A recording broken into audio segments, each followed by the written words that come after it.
Le monde se réchauffe de plus en plus vite.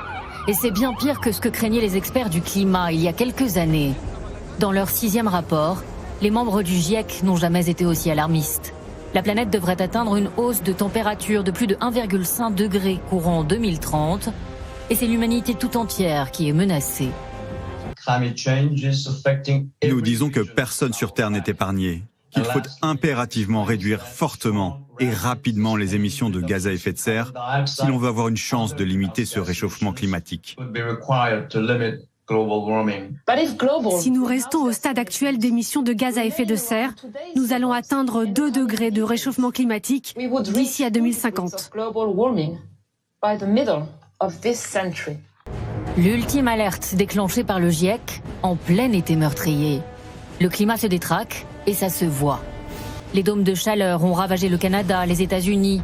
Les canicules attisent les feux immenses en Grèce et en Turquie, en Russie. À l'inverse, les inondations meurtrières ont pris de court le Japon, l'Inde, la Belgique, l'Allemagne. Pire encore, même si le monde parvenait à réduire ses émissions de gaz à effet de serre, la planète continuerait de se réchauffer, préviennent les experts du GIEC. Et le niveau de la mer devrait monter d'1 mètre d'ici 2100.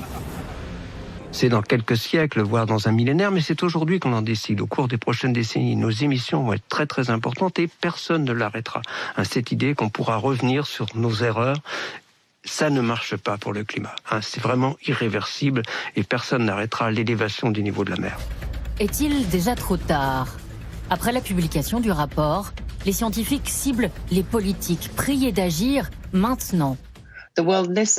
Le monde entend, mais n'écoute pas. Le monde entend, mais n'agit pas assez fort. Et le changement climatique est déjà là. Nous ne pouvons pas réparer les erreurs du passé, mais cette génération de dirigeants politiques et d'entrepreneurs, cette génération de citoyens conscients peut rectifier les choses.